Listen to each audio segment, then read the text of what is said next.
ಇವತ್ತೇನ್ ಮಾಡ್ತಾರಪ್ಪ ಅಂದ್ರೆ ಕರುಣದಿಂದ ಅತಿಶಯ ವಹ ಧರ್ಮ ಮುಂಟೆ. ಇನ್ನೇನ್ ಹೇಳಿದ್ರು?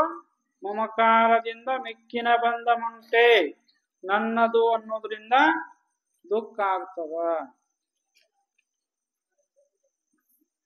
ಅದಕ್ಕೆ ಇವತ್ತ ನಿಜಗುಣ ಶಿವಯೋಗಿಗಳು ಕರುಣೆ, ಕರುಣ ಅಂತಂದ್ರೆ ದಯೆ.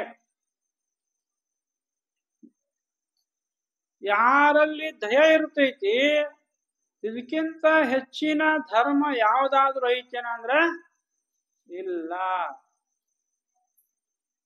ಕರುಣೆ ಎಲ್ಲೈತಿ, ದಯ ಎಲ್ಲೈತಿ, ಅದು ಶ್ರೇಷ್ಠವಾದಂತ ಧರ್ಮ.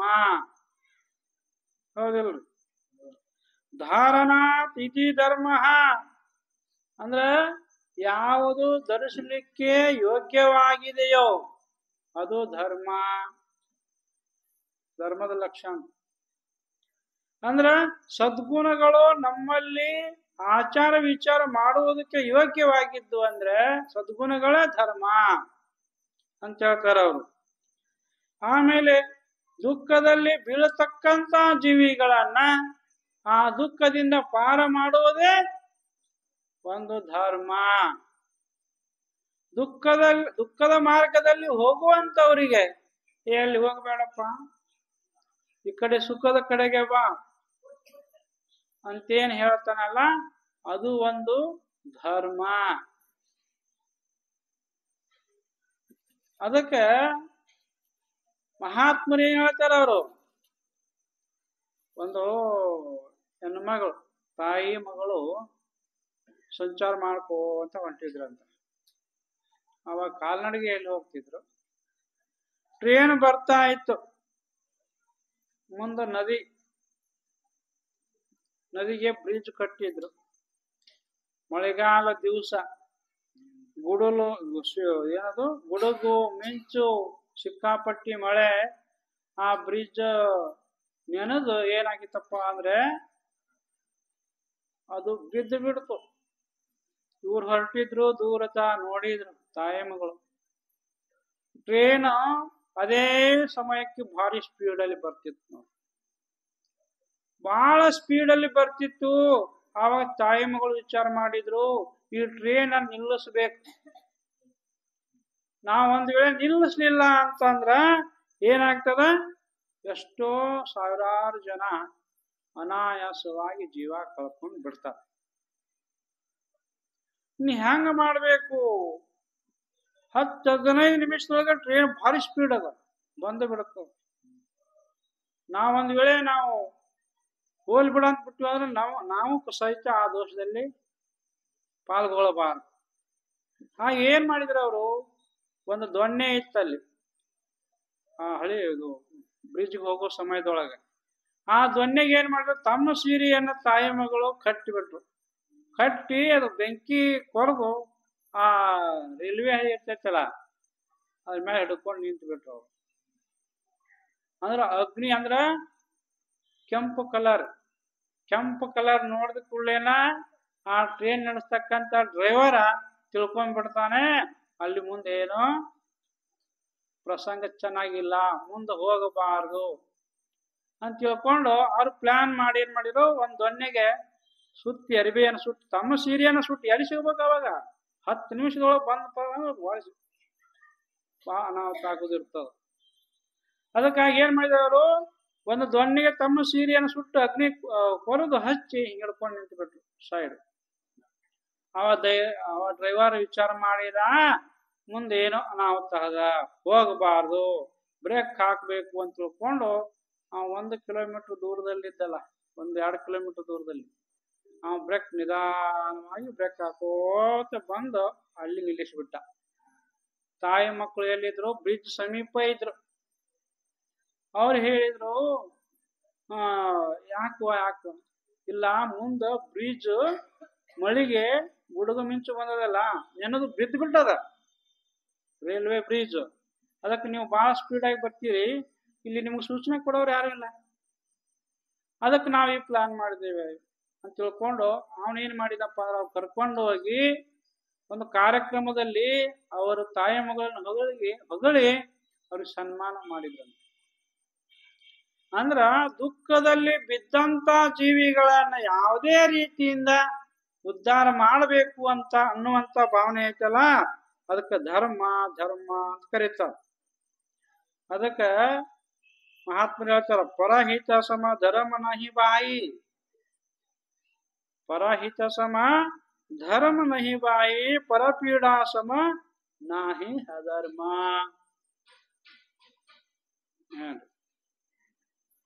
ಪರಹಿತ ಸಮಕ್ಕಿಂತ ಧರ್ಮ ಹೆಚ್ಚಿಂದ ಯಾವುದೂ ಇಲ್ಲ. ಇನ್ನೊಬ್ಬರಿಗೆ ದುಃಖ ಕೊಡ್ತಾರಲ್ಲ, ತೊಂದರೆಯನ್ನು ಮಾಡ್ತಾರಲ್ಲ, ಅದಕ್ಕಿಂತ ಅಧರ್ಮ ಯಾವುದು ಇಲ್ಲ. ಧರ್ಮ ಧರ್ಮ ಅನ್ನುವಂತ ಶಬ್ದ ಧ ಧಾತುವಿನಿಂದ ಹುಟ್ಟೈತಿ. ಧ್ರ ಧಾತುವಿನಿಂದ ಧರ್ಮ ಹುಟ್ಟೈತಿ.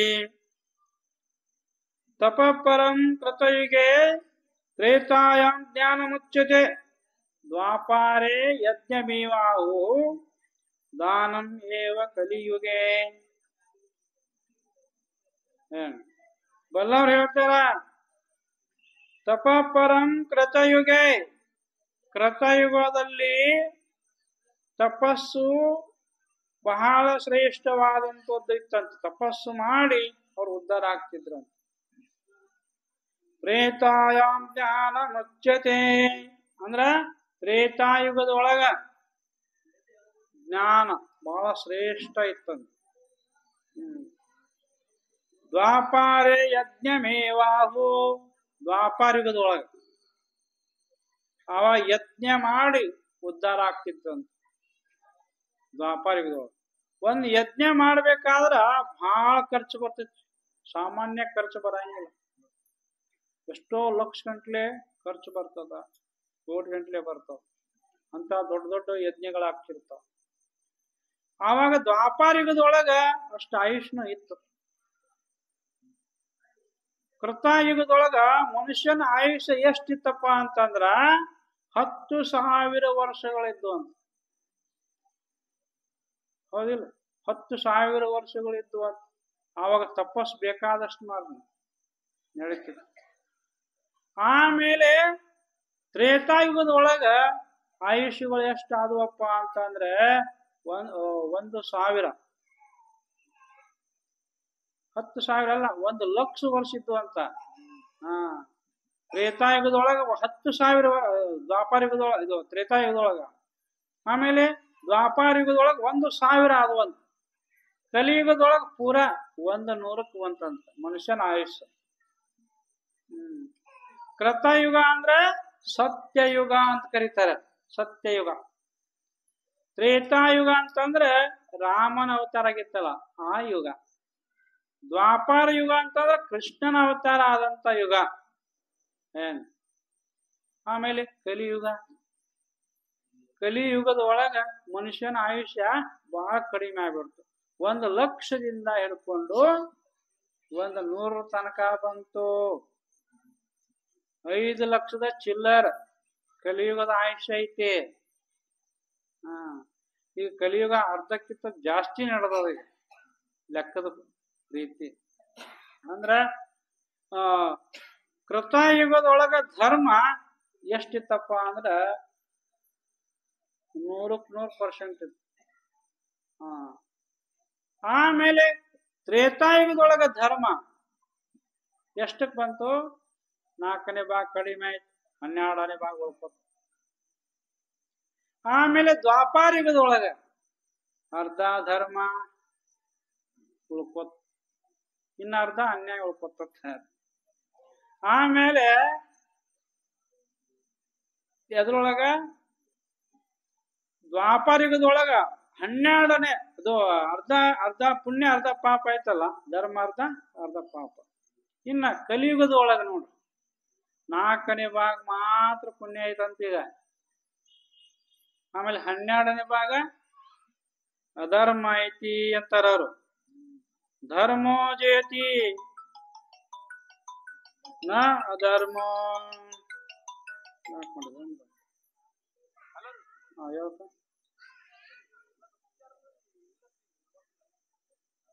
ಇಲ್ಲಕ್ಕ ಅಧರ್ಮಕ್ಕ ಜಯ ಆಗಂಗಿಲ್ಲ.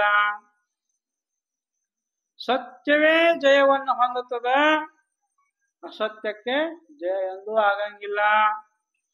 ಕ್ಷಮೆಗೆ ಜಯ ಆಗ್ತದ, ಆಮೇಲೆ ಸಿಟ್ಟಿಗೆ ಜಯ ಆಗಂಗಿಲ್ಲ.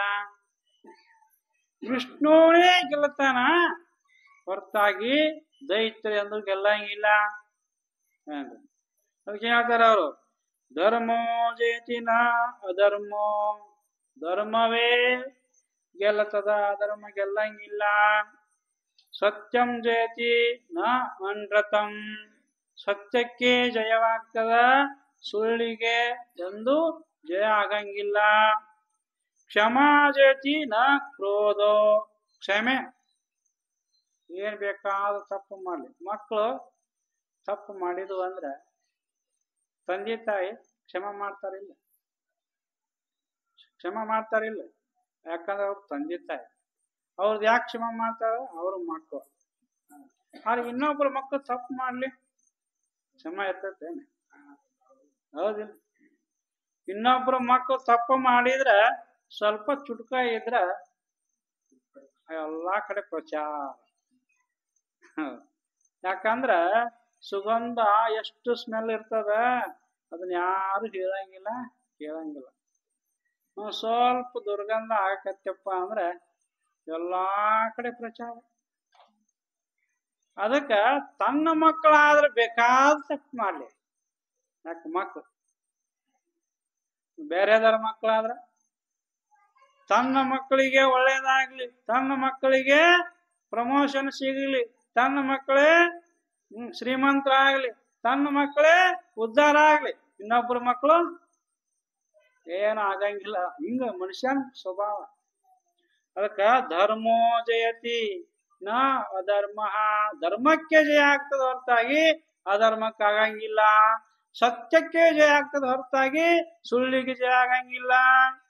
ಕ್ಷಮೆಗೆ ಜಯ ಆಗ್ತದ ಹೊರತಾಗಿ ಕ್ರೋಧಿಗೆ ಇಲ್ಲ. ಇನ್ನೊಬ್ಬರ ಮಕ್ಕಳು ತಪ್ಪು ಮಾಡಿದ ಕೂಡಲೇನ ಕಣ್ಣು ಕೆಂಪ ಆದವ, ಕೆಂಪ ಆಗ್ಬಿಡ್ತಾವ. ತನ್ನ ಮಗ ಬೇಕಾದ ಮಾಡ್ಲಿ, ಯಾಕೆ ಕಣ್ ಕೆಂಪ, ಮಗ ಕ್ಷಮಾ. ಹಂಗ ಇನ್ನೊಬ್ಬರ ಮಕ್ಕಳು ಸಹಿತ ತಪ್ಪು ಮಾಡಿದಾಗ ಕ್ಷಮಾ ಬುದ್ಧಿ ಬಂತಪ್ಪ ಅಂತಂದ್ರೆ ಅದೇನಾಗ್ತದ, ಅದು ಜಯ, ಕ್ಷಮೆಗೆ ಜಯ ಐತಿ. ಆಮೇಲೆ ವಿಷ್ಣುವೇ ಗೆಲ್ತಾನ ಹೊರತಾಗಿ ಅಸುರರು ಎಂದು ಗೆಲ್ಲಂಗಿಲ್ಲ. ಅಸುರರು ಅಂದ್ರೆ ದೈತ್ರು, ರಾಕ್ಷಸರು. ನೋಡಿ ದೇವಿ ಪುರಾಣದಾಗ ವಿಷ್ಣು ಭಗವಂತ ಉದಾಹರಣೆ ಬಂದದ. ವಿಷ್ಣು ಭಗವಂತನ ಗೆಲ್ತಾನೆ. ಯಾಕೆ ದೇವ್ರ ಸದ್ಗುಣವಂತ, ಎಲ್ಲ ಸೃಷ್ಟಿಕರ್ತ. ಅವ ಧ್ಯಾನದೊಳಗೆ ಮಲ್ಕೊಂಡ್ಬಿಟ್ಟಿರ್ತಾನ ವಿಷ್ಣು ಭಗವಂತ. ಅವಾಗ ಇವರು ಏನ್ ಮಾಡ್ತಾರಪ್ಪ ಅಂತಂದ್ರ ಬ್ರಹ್ಮ ಅವನು ಉದುರದೊಳಗೆ ಹೋಗ್ಬಿಡ್ತಾನ. ಆದಾಗ ನಿಮ್ಗೆ ಹೇಳ್ತೀನಿ, ಅಲ್ಲೆಲ್ಲಾ ಋಷಿ ಮುನಿಗಳು, ನದಿಗಳು, ಎಲ್ಲಾ ಹಿಮ ಪರ್ವತಗಳು, ಆಮೇಲೆ ಎಲ್ಲಾರು ಇರ್ತಾವ. ಎಲ್ಲ ಏನು ಭಗವಂತ ಅವನ ಸೃಷ್ಟಿಕರ್ತ, ಇಡೀ ಸೃಷ್ಟಿನ ಅವನ ಹೊಟ್ಟಿ ಒಳಗಿರ್ತದೆ. ಏನ್ ನಾವೆಲ್ಲಾರು ಅವನ ಹೊಟ್ಟಾಗದೇವ, ಮತ್ತೆ ನಾವ್ ಬ್ಯಾರೆ ಇಲ್ಲ, ಭಗವಂತನ ಹೊಟ್ಟಾಗದ. ಅದಕ್ಕ ಅವನ್ನೆಲ್ಲಾ ನೋಡಿದ ಬ್ರಹ್ಮ, ಎಲ್ಲಾ ನೋಡಿದ ನೋಡಿದ ನೋಡಿದ ಅವ್ನು ಬೇಜಾರಾಗಿ ಹೋಗ್ಬಿಡ್ತು. ನೋಡಿ ನೋಡಿ ಎಲ್ಲ ಬೇಜಾರಾದಾಗ ಏನ್ ಮಾಡಿದ, ಅವನ ಕರ್ಣದಿಂದ ಹೊರಗೆ ಬರ್ತಾನ, ಕಿವಿಯಿಂದ ಹೊರಗೆ ಬರ್ತಾನ. ಕಿವಿಯಿಂದ ಹೊರಗೆ ಬಂದಾಗ ಅವಾಗ ಅಲ್ಲಿ ಮಧು ಮತ್ತು ಕೈಟಬರು ದೈತ್ರು ಹುಡ್ತಾರ. ದೈತ್ರು ಹುಡ್ತಾರ. ಸೃಷ್ಟಿಯ ಮೊಟ್ಟ ಮೊದಲನೇ ದೈತ್ರು ಯಾರಾದ್ರೂ ಇದ್ರ ಅವ್ರ್ಯಾರು? ಮಧು ಕೈಟಬರು. ಮತ್ ಇನ್ನುಳಿದ ದೈತ್ರ ನಂತರ ನಂತರ ಅವರೆಲ್ಲ.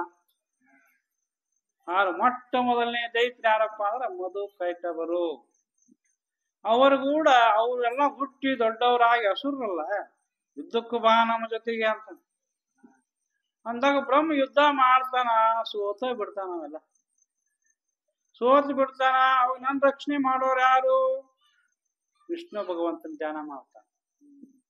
ವಿಷ್ಣು ಭಗವಂತ ಎದ್ದು ಬಳಿಕ ಅವ್ರ ಜೊತೆಗೆ ಎಷ್ಟೋ 1000 ವರ್ಷಗಳ ಪರ್ಯಂತರ ಯುದ್ಧ ಮಾಡ್ತಾನ ನೋಡಿ. 1000 ವರ್ಷಗಳ ಪರ್ಯಂತರ ಯುದ್ಧ ನಡೀತದ. ಹಿಂಗಾಗಿ ಅವ್ರು ಸೋಲಂಗಿಲ್ಲ, ಯುದ್ಧಕ್ಕೆ ಬಂದು ಮಾಡ್ತಾರೆ, ಬಹಳ ಪ್ರಯತ್ನ ಮಾಡ್ತಾರೆ. ಆವಾಗ ಒಂದು ಆಕಾಶವಾಣಿ ಆಕತಿ. ಆಕಾಶವಾಣಿ ಆದಾಗ ವಿಷ್ಣು ಭಗವಂತ ಕೇಳಿ ಏನ್ ಮಾಡ್ತಾನಪ್ಪ ಅಂತಂದ್ರ, ಇವ್ರು ಹಿಂಗಾದ್ರ ನಾಶ ಹೊಂದೋದಿಲ್ಲ, ಇನ್ನೇನ್ ಮಾಡ್ಬೇಕು, ಒಂದು ಪ್ಲಾನ್ ಮಾಡ್ಬೇಕು. ಅವಾಗ ವಿಷ್ಣು ಭಗವಂತ ತಾನ, ಓ ದೈತ್ರೆ ಮಧುಕೈಟವರೇ, ನಿಮ್ಮ ಯುದ್ಧ ನೋಡಿ ನಾನು ಬಹಳ ಮೆಚ್ಚುಗೆ ಆಯ್ತು. ನನಗೆ ಏನ್ ಬೇಕು ಬೇಡ ನಾ ಹೊರಗೆ ಕೊಡ್ತೀನಿ ಅಂತ ವಿಷ್ಣು ಭಗವಂತ ಅವ್ರಿಗೆ ಹೇಳ್ತಾನೆ. ಅವ್ರ ದೈತ್ರಲ್ಲ, ಮೊದಲೇ ಬುದ್ಧಿ ಜಾಸ್ತಿ ಇರಂಗಿಲ್ಲ. ನಮಗೆ ನೀನು ಇದು ಹೊರ ಕೊಡ್ತೀಯ, ನನ್ನ ಮನೆ ಸೊಲ್ಸಿಯ ನೀನು? ಇಲ್ಲ. ಯಾಕಂದ್ರ ವಿಷ್ಣುನೇ ಗೆಲ್ತಾನ ಹೊರತಾಗಿ ದೈತ್ರ ಗೆಲ್ಲುವಂಗಿಲ್ಲ ಅಂತ ಬಂದ ಇಲ್ಲಿ ಶ್ಲೋಕ. ವಿಷ್ಣು ಜಯತಿ ನ ಅಸುರ. ಸತ್ಯಕ್ಕೆ ಜಯ ಆಗ್ತದ ಹೊರತಾಗಿ ಸುಳ್ಳಿಗೆ ಜಯ ಇಲ್ಲ. ಧರ್ಮಕ್ಕೆ ಜಯ ಆಗ್ತದೆ ಹೊರತಾಗಿ ಅಧರ್ಮಕ್ಕೆ ಜಯ ಇಲ್ಲ. ಕ್ಷಮೆಗೆ ಜಯ ಆಯ್ತು ಹೊರತಾಗಿ ಅಸುರ ಗುಣಕ್ಕೆ ಕ್ರೋಧ ಎಂದೂ ಜಯ ಇಲ್ಲ. ಹಂಗ ವಿಷ್ಣುನೇ ಗೆಲ್ತಾನ ಹೊರತಾಗಿ ದೈತ್ಯ ಎಂದು ಗೆಲ್ಲಂಗಿಲ್ಲ ಶ್ಲೋಕದ. ಉದಾಹರಣೆಗೆ ಏನಪ್ಪಾ ಅಂದ್ರ, ಅವಾಗ ನಾ ಕೊಡ್ತೇವಲ್ಲ ಕೇಳಿ ಅಂತಂದ್ರ ಅವ್ರು ಭಗವಂತ ಇಷ್ಟೇ ಬೇಕಾಗಿತ್ತು ಮಾತು. ಆವಂದ ನೀವ್ ಕೊಡ್ತೇವನ್ನ ಪ್ರಮಾಣ ಮಾಡು, ಏನ್ ಬೇಕು ಕೇಳಿ, ಬೇಕಾದ ಕೇಳಿ ನಾವೆಲ್ಲ ಕೊಡ್ತೇವ ಅಂದ್ರ ಅಂದಾಗ ವಿಷ್ಣು ಭಗವಂತ ಅಂತಾನ, ಅವಾಗ ವಚನ ಕೊಟ್ಟಿರ್ತಾರೆ. ಮತ್ ಕೊಟ್ಟ ಮಾತಿಗೆ ಅವರು ದೈತ್ರು ಅವ ಏನಂತ ಹೇಳಿ ಕೇಳ್ತಾನ, ನಿಮ್ಮ ಶಿರಸ್ಸುಗಳನ್ನ ಕೊಡ್ರಿ ನನಗಂತ ಹೇಳ್ಬಿಡ್ತಾನ. ಹಾ ಅಂತಾರ ಅವ್ರಿಬ್ರು. ನಾವು ಹೋದ ಬಳಿಕ ಇನ್ನು ಸ್ಥಿತಿಯಲ್ಲಿ ಇದು ಮಾತು ಕೊಟ್ಟು ಬಿಟ್ಟೇವೆ, ತಪ್ಪುವಂಗಿಲ್ಲ ಅಂತ ತಯಾರದೇವ ನಾವು ಅಂತ. ಸುದರ್ಶನ ಚಕ್ರದಿಂದ ಆ ದೈತ್ಯರ ಸಂಹಾರವನ್ನು ಮಾಡ್ತಾನೆ ವಿಷ್ಣು ಭಗವಂತ. ದೈತ್ಯರ ಸಂಹಾರವನ್ನು ಮಾಡಿ ಆವಾಗ ಈ ಭೂಮಿ ಆಯ್ತಂತ ಅವ್ರ ರಕ್ತ ಮಾಂಸ ಮಜ್ಜದಿಂದ ಮೇದಿನಿ ಅಂತ ಕರೆಸ್ಕೊಂತಂತ ಈ ಭೂಮಿ. ಇದು ಒಂದು ಸಹಸ್ರಾರು ಗ್ರಹಗಳಲ್ಲಿ ಒಂದು ಗ್ರಹ ಆಗಿ ಈಗ ತನ್ನ ಅಕ್ಷಾಂಶ ರೇಖಾಂಶ ಅಂತ ಇರ್ತಾವ, ಅದ್ರಲ್ಲಿ ತಿರುಗ್ತಾ ಇದೆ ಇದು ಭೂಮಿ. ಅದಕ್ಕ ಧರ್ಮವೇ ಗೆಲ್ಲತೈತಿ, ಅಧರ್ಮ ಗೆಲ್ಲುವಂಗಿಲ್ಲ. ಧರ್ಮೋ ಜೇತಿ ನ ಅಧರ್ಮ, ಸತ್ಯಂ ಜೇತಿ ನ ಅನೃತಂ. ಅಂದ್ರೆ ಸತ್ಯವೇ ಗೆಲ್ಲತೈತಿ, ಸುಳ್ಳೆಂದು ಗೆಲ್ಲಂಗಿಲ್ಲ. ಕ್ಷಮಾ ಜಯತಿ ನ ಕ್ರೋಧ, ಅಂದ್ರೆ ಕ್ರೋಧ ಗೆಲ್ಲಂಗಿಲ್ಲ, ಕ್ಷಮೆ ಗೆಲ್ತತಿ. ವಿಷ್ಣು ಜಯತಿ ನ ಅಸುರ, ಅಂದ್ರೆ ವಿಷ್ಣುನೇ ಗೆಲ್ತಾನ, ಆಮೇಲೆ ಅಸುರರು ಗೆಲ್ಲುವಂಗಿಲ್ಲ ಅಂತನ್ನುವಂತ ಮಾತು ಮಾತಾಡ್ತಾನ. ಅದಕ್ಕ ದಯಾ ಎಲ್ಲಿರ್ತೈತಿ ಅಲ್ಲಿ ಧರ್ಮ ಐತಿ. ಬಸವಣ್ಣವ್ರು ಏನಂದ್ರು, ದಯವಿಲ್ಲದ ಧರ್ಮ ಅದಾವುದಯ್ಯ, ದಯವೇ ಬೇಕು ಸಕಲ ಪ್ರಾಣಿಗಳೆಲ್ಲರಲ್ಲಿ, ದಯವೇ ಧರ್ಮದ ಮೂಲವಯ್ಯ. ದಯವೇ ಧರ್ಮದ ಮೂಲವಯ್ಯ ಅಂತ ದಯ ಇರ್ಲಾರ್ದಂತ ಧರ್ಮ ಅದೇನಪ್ಪಾ ಅಂತ ಅಂದ್ರ ಅಂತಲ್ಲದೊಲ್ಲನೆಯ ಕೂಡಲ ಸಂಗಮ ದೇವ. ದಯ ಇಲ್ಲ ಅಂತಂದ್ರ ಅದು ಧರ್ಮ ಅನ್ಸ್ಕೊಳಂಗಿಲ್ಲ. ಅದಕ್ಕ ಬಸವಣ್ಣವ್ರು ಬಹಳ ಉತ್ತಮವಾದಂತ ಮಾತನ್ನ ಹೇಳಿದಾರ. ಒಂದ್ಸರೆ ಅಬ್ದುಲ್ ಕಲಾಂ ಅಂತೇಳಿ ಹೆಸರು ಕೇಳಿರಿ. ಭಾರತ ರತ್ನ ಯಾರು? ಅಬ್ದುಲ್ ಕಲಾಂ. ಈಗ ಮೊನ್ನೆ ಈಗ ಒಂದು 10 ವರ್ಷ ಆಯ್ತು ಅವರು ಬಹುಶಃ ಲಿಂಗಕ್ಕಾಗಿ. ಅವರು ರಾಷ್ಟ್ರಪತಿ ಇದ್ರಲ್ಲ, ಅವಾಗ ಹೈದರಾಬಾದಕ್ಕೆ ಬಂದಿದ್ರು. ಬಂದಾಗ ಒಂದು ಕಾರ್ಯಕ್ರಮದಾಗ ಆಸ್ಪತ್ರೆ ಎದುರಿಗೆ ಎಲ್ಲಾರು ಅಂಗವಿಕಲರು ಇದ್ರು. ಅಲ್ಲಿ ಅವ್ರನ್ನ ನೋಡಿದ್ರು, ನೋಡಿ ಅವ್ರಿಗೆ ದಯಾಗುಣ ಬಂತು. ಕಲಾಂ ಅವ್ರಿಗೆ ದಯಾಗುಣ ಬಂದಾಗ ಅವ್ರೇನ್ ಮಾಡಿದ್ರು, ದಿಲ್ಲಿಯಿಂದ ಬೆಂಗಳೂರಿನಿಂದ ಕೆಲವು ವಿಮಾನಕ್ಕೆ ಹಾಕುವಂತ ರಾಡ್ಗಳು ಇರ್ತಾವ.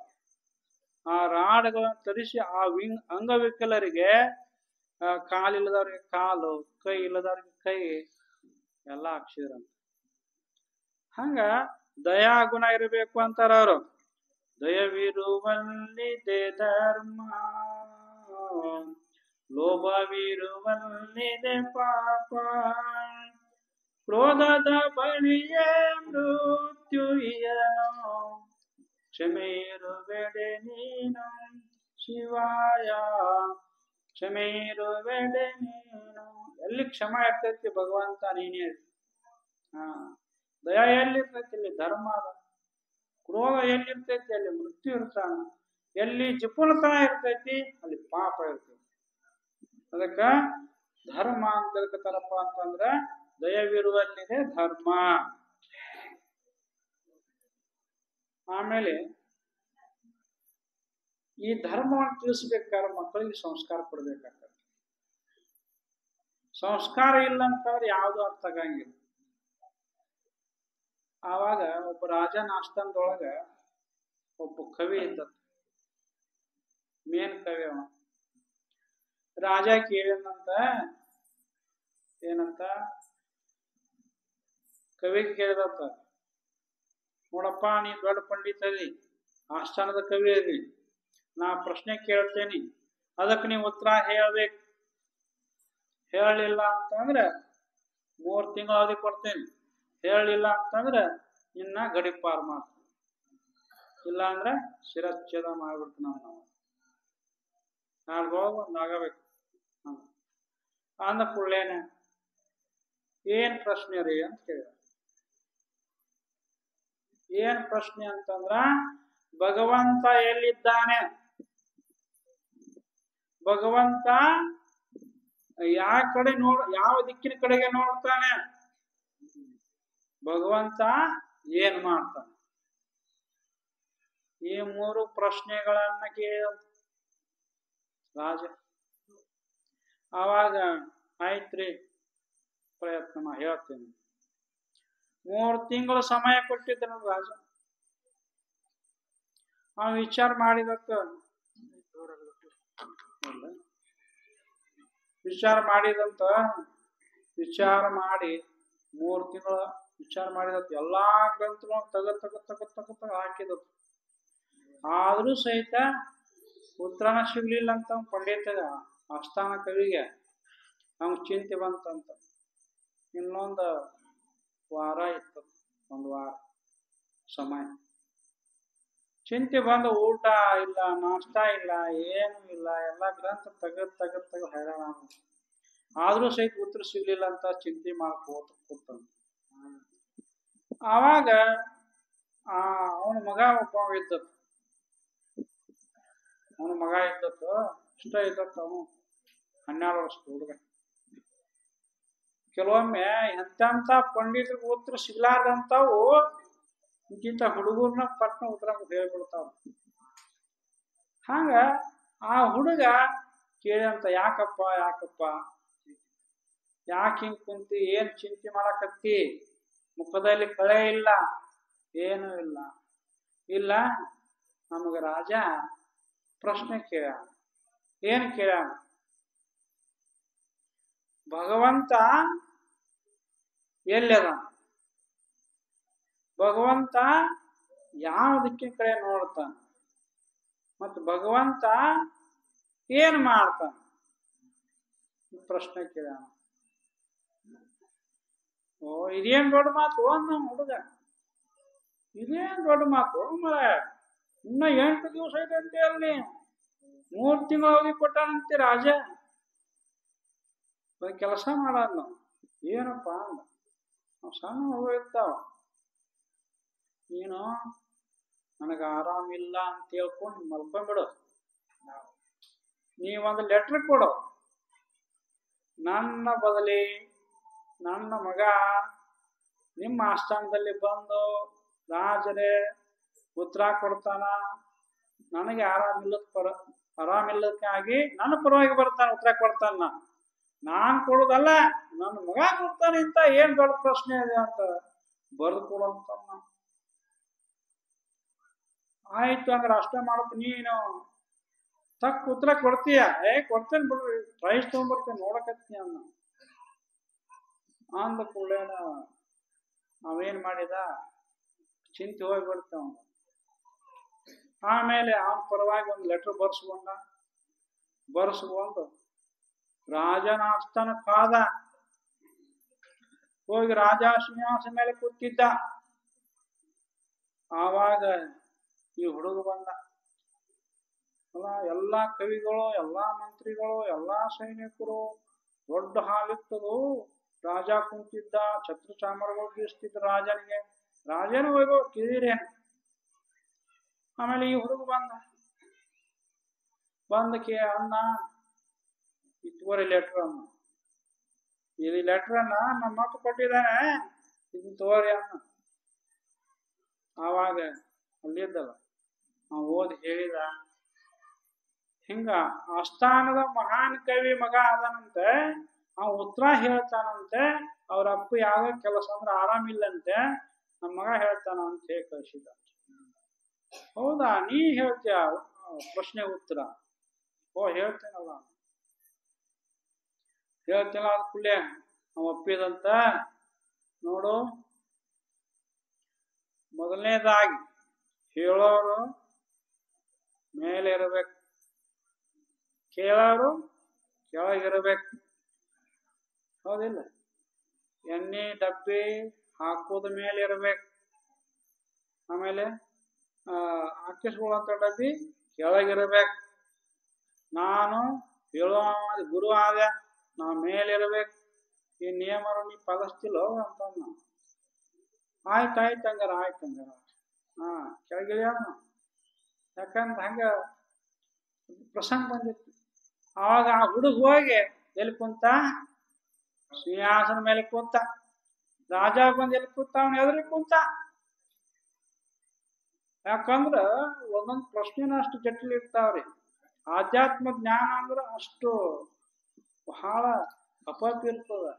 ಮುಮುಕ್ಷುಗಳು ಇರ್ತಾರ ನೋಡು, ಅವ್ರಿಗೆಲ್ಲ ಜ್ಞಾನ, ಬ್ರಹ್ಮಜ್ಞಾನ, ತತ್ವಜ್ಞಾನ, ಭಗವಂತನ ಬಗ್ಗೆ ತಿಳ್ಕೋಬೇಕು ಅನ್ನುವಂಥದ್ದು ಅದು ಎಲ್ಲರಿಗೂ ಉತ್ಕಟ ಇಚ್ಛೆ ಇರ್ತದ. ಅದು ಹುಟ್ಟಿ ಹಂಗ ಸಾಯೋದಕ್ಕಿಂತ ಪರಮಾತ್ಮ ಧ್ಯಾನ ಮಾಡಿ ಉದ್ಧಾರ ಆಗುವಂತ ಹಂಬಲ ಬಾಳ ಇರ್ತೈತಿ ಜನರಿಗೆ. 12 ತಿಂಗಳ ನೀವೇನ್ ಮಾಡ್ತೀರಿ? ಪ್ರಪಂಚದೊಳಗನ ವ್ಯವಹಾರ ಮಾಡಿ ಹೋಗ್ಬಿಡ್ತೀರಿ. ಪ್ರಾಣಿಗಳು, ಪಕ್ಷಿಗಳು ಹಂಗೆ ಹೋಗ್ತಾವ. ಪರಮಾತ್ಮನ ಧ್ಯಾನ ಚಿಂತನೆ ಮಾಡೋರು, ತಿಳ್ಕೋಬೇಕನ್ನೋರು ಎಲ್ಲರಿಗೂ ಇರತೈತವ. ಹಂಗ ರಾಜಾಗ ಬಾಳ ತಿಳ್ಕೋಬೇಕು, ಪರಮಾತ್ಮ ಸಾಕ್ಷಾತ್ಕಾರ ಮಾಡ್ಕೋಬೇಕು ಅನ್ನುವಂಥದ್ದು ಬಾಳ ಇತ್ತು. ಯಾವ ಹುಡುಗ ಸಣ್ಣದಾರ ಇರ್ಲಿ, ದೊಡ್ಡದಾರ ಇರ್ಲಿ, ಜ್ಞಾನದಿಂದ ದೊಡ್ಡವರಪ್ಪ ಅಂದ್ರೆ ಹೇಳ್ತಾನಂದ್ರ ನಾವು ಕೆಳಗೆ ಕುಂದಿರ್ಲೇಬೇಕು ಅಂತ ತಿಳ್ಕೊಂಡು ಕುಂತ ಕೂಡಲೇನ ಆವಾಗಂದ ಆ ಹುಡುಗಂದ, ಒಂದು ಬಟ್ಲ ಹಾಲು ತರಿಸು. ಮತ್ತ ಅವ ಹೇಳಿದಂಗೆ ಕೇಳಬೇಕಲ್ಲ. ಆವಾಗ ತಕ್ಷಣ ಒಂದು ಬಟ್ಲ ಹಾಲು ತಗೊಂಡ. ಭಗವಂತ ಎಲ್ಲಿದ್ದಾನೆ ಪ್ರಶ್ನೆ ಇತ್ತಲ್ಲ. ಆವಾಗ ಹುಡುಗ ಹೇಳಿದ, ಈ ಹಾಲು ಐತಲ್ಲ, ಈ ಹಾಲಿನೊಳಗ ಬೆಣ್ಣೆ ಐತೋ ಇಲ್ಲೋ ಅಂತ ಪ್ರಶ್ನೆ ಮಾಡಿದ. ಏನ್ ಕೇಳಿದ? ಈ ಹಾಲಿನೊಳಗ ಬೆಣ್ಣೆ ಐತೋ ಇಲ್ಲೋ ಅಂತ ಕೇಳಿದ. ಆವಾಗ ಐತ್ರಿ. ಐತಿ ಅಂದ್ರೆ ತೋರ್ಸೋಣ. ಹಾಲಿನೊಳಗೆ ಬೆಣ್ಣೆ ಐತಿಲ್ಲ? ಐತಿ. ಐತಿ ಅಂದ್ರೆ ಆ ಬೆಣ್ಣೆ ತೋರ್ಸು. ಆ ಹುಡುಗ ಪ್ರಶ್ನೆ ಮಾಡಿದ. ಮತ್ ತೋರ್ಸ ಅಂದ್ಕೂಡ್ಲೇನ ಅವಾಗ ಎಲ್ಲಿ ತೆಗೆದು ಹಾಲಿನಾಗ ಬೆಣ್ಣೆ ತೋರ್ಸೋಗುತ್ತೆ? ಬೆಣ್ಣೆ ತೋರ್ಸ್ಬೇಕಾದ್ರೆ ಏನ್ ಮಾಡ್ಬೇಕು? ಹಾಲು ಕಾಸ್ಬೇಕು, ಬಾಳ ಬಿಸಿ ಇರಬಾರ್ದು, ಬಾಳ ಆರಿರಬಾರ್ದು. ಊರು ಬೆಚ್ಚಕತ್ತಾರಲ್ಲ ಅಷ್ಟ ಇರ್ಬೇಕದು ಹಾಲು. ಆವಾಗ ಒಂದು ಹನಿ ಅದೇನದು ಹೆಪ್ಪ ಹಾಕ್ಬೇಕು. ಹೆಪ್ಪ ಹಾಕಿದಾಗ ಆಮೇಲೆ ಅದು ಮೊಸರು ಆಕತಿ. ಬೆಳಗ್ಗೆ ಕೆನೆ ಮೊಸರು ಆಕತಿ. ಆಮೇಲೆ ಆ ಮೊಸರು ತಗೊಂಡು ಒಂದು ಕಡಗಲ್ ತಗೊಂಡು ಅದನ್ನೇನ್ ಮಾಡ್ಬೇಕು? ಕಡಿಬೇಕಾಗ್ತದೆ. ಕಡದ ಬಳಿಕ ನಸುಕಿನ ಸಮಯದೊಳಗೆ ಕಡಿದ ಬಳಿಕ ಏನ್ ಬರ್ತತಿ? ಬೆಣ್ಣೆ ಬರ್ತದೆ. ಬರ್ತತಿಲ್ಲ. ಹಂಗ ಭಗವಂತ ಎಲ್ಲದಾನಂತಂದಲ್ಲ, ಇಡೀ ಸೃಷ್ಟಿಯಲ್ಲಿ ಅನುರೇಣ ತೃಣಕಾಷ್ಟಾದಿಗಳಲ್ಲಿ ಭಗವಂತದಾನ ತುಂಬಿಕೊಂಡದಾನ. ಆದ್ರೆ ಆ ಭಗವಂತನ ಕಾಣಬೇಕಾದ್ರ ಸಾಧನೆಗಳದಾವ. ಹಾಲಿನೊಳಗೆ ನೀ ಬೆಣ್ಣೆಯನ್ನು ನೋಡ್ಬೇಕಾದ್ರೆ ಹೆಂಗ ಸಾಧನೆ ಬೇಕಾಗ್ತದೆ, ಹಂಗ ಭಗವಂತನ ಕಾಣಬೇಕಾದ್ರ ನೋಡ್ಬೇಕಾದ್ರ ಸಾಧನೆಗಳದಾವ. ಏನವು? ವಿವೇಕ, ವೈರಾಗ್ಯ, ಷಟ್ ಸಂಪತ್ತಿ, ಮುಮೋಕ್ಷತ್ವ, ಇವು ಸಾಧನೆಗಳು. ಇದನ್ನು ಸಾಧಿಸು ಅಂದ್ರೆ ಬೆಣ್ಣೆಯನ್ನ ಕಾಸಿ ಮೊಸರನ್ನ ಮಾಡಿ ಆ ಮೊಸರನ್ನ ಕಡಿದು ಬೆಣ್ಣೆ ಹೆಂಗ ಬರ್ತತಿ, ಆ ಸಾಧನೆಯನ್ನ ಮಾಡಿ ದುಡ್ದು ಗಳಿಸಿದ್ದಪ್ಪ ಅಂತಂದ್ರೆ ಅದು ನಿನಗೆ ಭಗವಂತ ಕಾಣ್ತಾನ. ಹೌದಿಲ್ಲ? ಹಾಲಿನೊಳಗೆ ಇದೆ ಬೆಣ್ಣೆ, ಎಳ್ಳಿನೊಳಗೆ ಇದೆ ಎಣ್ಣೆ. ಎಳ್ಳಿನೊಳಗೆ ಎಣ್ಣೆ ಐತಿಲ್ಲ, ಎಳ್ಳಿನೊಳಗ ಎಣ್ಣೆ ಅದು ಹಂಗ ಕಾಣ್ತದ. ಅದನ್ನ ಹೋಗಿ ಏನ್ ಮಾಡ್ಬೇಕು, ಗಾನಕ್ಕೆ ಹಾಕ್ಬೇಕು, ಆಮೇಲೆ ಎಣ್ಣೆ ಬರ್ತದೆ. ಹಾಲಿನೊಳಗೆ ಬೆಣ್ಣೆ, ಅದಕ್ಕೆ ಹಾಲಿನೊಳಗೆ ಇದೆ ಬೆಣ್ಣೆ, ಎಳ್ಳಿನೊಳಗಿದೆ ಎಣ್ಣೆ, ನಿನ್ನಯ ದೇವ ನಿನ್ನದೊಳಗೆ ಹನೈ, ಕೈಲಾದರೆ ನೋಡೈ. ನೀ ನೋಡ್ಬೇಕಂತ ಭಗವಂತ ನೀ ಒಂದು ಇಚ್ಛೆ ಪಟ್ಟಿದ್ದೆ ಅಂದ್ರೆ ಅದು ಸಾಧನೆ ಮಾಡೋ, ಸಾಧನೆ ಮಾಡೋ. ಆವಾಗ ಭಗವಂತ ನಿನ್ನ ಕಾಣ್ತಾನ. ಮನೋರೇಣ ತೃಣಕಾಷ್ಟಾದಿಗಳಲ್ಲಿ ಭಗವಂತದಾನ ಅಂತ ಆ ಹುಡುಗ ಆ ರಾಜನ್ ಹೇಳಿದ. ಆಮೇಲೆ ಒಂದೇ ಪ್ರಶ್ನೆಗೆ ಉತ್ತರ ಸಿಕ್ತ. ಏನದು? ಭಗವಂತ ಎಲ್ಲದಾನ ಕೇಳಿದ್ಯಲ್ಲ, ಭಗವಂತ ಎಲ್ಲಾ ಕಡೆ ಇದ್ದಾನೆ, ಸರ್ವ ವ್ಯಾಪಕ ವಿಭು. ಒಂದು ಹೂವಿನೊಳಗ ಏನದು ಮಲ್ಲಿಗೆ ಹೂ ಅಂತ ಕರಿತಿರಲ್ಲ, ಅದು 7 ಸುತ್ತಿರ್ತಂತ. ಅದು ಆ ಮಲ್ಲಿಗೆ ಹೂವ ಕಣ್ಣಿಗೆ ಕಾಣ್ತದೆ, ಸುಗಂಧ ಕಾಣ್ತದ, ಸುಗಂಧ ಕಾಣ್ತೈತನ್ರಿ? ಸುಗಂಧ ಕಾಣಂಗಿಲ್ಲ, ಆದ್ರೆ ಹೂವ ಕಾಣ್ತದೆ. ಅದು ಹೂವ ಸುಗಂಧ ಕಾಣಂಗಿಲ್ಲ ಅಂತಂದ್ರ ಅದ್ರ ಇಲ್ಲ ಸುಗಂಧ, ಸುಗಂಧ ಐತಿ ಆದ್ರೆ ಕಾಣಂಗಿಲ್ಲ, ಹೂ ಮಾತ್ರ ಕಾಣ್ತದೆ. ಹಂಗ ನಾಮರೂಪ ಪ್ರಪಂಚ ಕಾಣ್ತದ, ವೈಭವಯುಕ್ತವಾಗಿ ಕಾಣ್ತದ.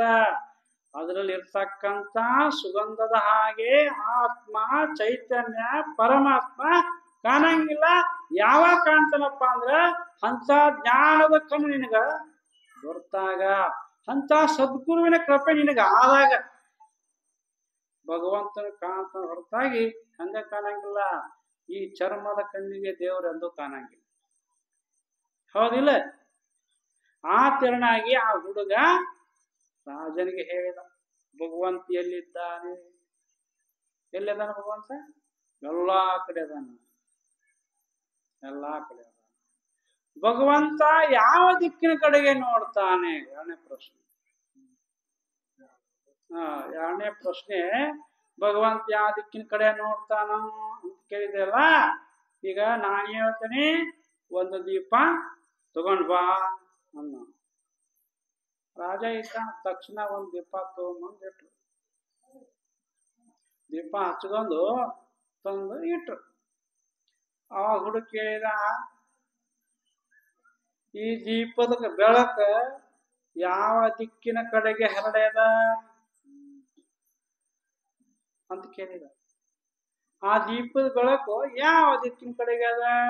ಏನು ಉತ್ತರಕ್ಕೆ ಅದಾವ, ಏನು ಪೂರ್ವಕ್ಕೆ ಅದಾವ, ಏನು ಪಶ್ಚಿಮಕ್ಕೆ ಅದಾವ, ದಕ್ಷಿಣಕ್ಕೆ ಅದಾವ, ಈಶಾನ್ಯಕ್ಕೆ ಅದಾವ, ವಾಯಕ್ಕದ, ಅಗ್ನಿಕ್ಕದ, ಯಾವ ದಿಕ್ಕಿನ ಕಡೆ ಅದ ಬೆಳಕು ಅಂತ ಕೇಳಿದ. ರಾಜ ಹೇಳಿದ, ಈ ದೀಪದ ಬೆಳಕು ಎಲ್ಲಾ ದಿಕ್ಕಿನ ಕಡೆಗೆ ಅದ ರೀ ಗುರುವೆ ಅನ್ನ.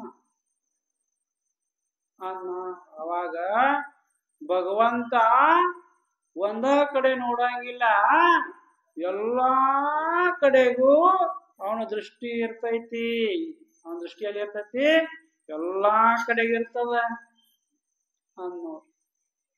ಅದಕ್ಕ ಏನಂತಾರ ಅವರು, ಸಹಸ್ರ ಪುರುಷ ಸಹಸ್ರಾಕ್ಷ ಸಹಸ್ರಪಾತ್ ಸಭೂಮಿಂ ವಿಶ್ವತೋ ರತ್ವಾ ಅತ್ಯತಿಷ್ಠ ದಶಾಂಗುಲಂ ಪುರುಷ ಏವೇದಗಂ ಸರ್ವಂ ಯದ್ಭೂತಂ ಯಚ್ಚ ಭವ್ಯಂ.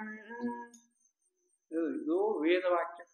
ಏನಂತದ, ಸಹಸ್ರಾಕ್ಷ ಸಹಸ್ರಪಾತ್, ಭಗವಂತನ ಕಣ್ಣುಗಳಷ್ಟು ಸಹಸ್ರ ಸಹಸ್ರ, ಸಹಸ್ರ ಅಕ್ಷ ಸಹಸ್ರಾಕ್ಷ, ಸಹಸ್ರ ಅಂದ್ರ ಸಾವಿರ ಸಾವಿರಾರು, ಅಕ್ಷ ಅಂದ್ರೆ ಕಣ್ಣುಗಳು, ಭಗವಂತನ ಕಣ್ಣುಗಳು. ಸಹಸ್ರಪಾತ್, ಅವನ ಪಾದಗಳೆಷ್ಟು, ಸಾವಿರ ಸಾವಿರ ಸಾವಿರ ಪಾದಗಳು.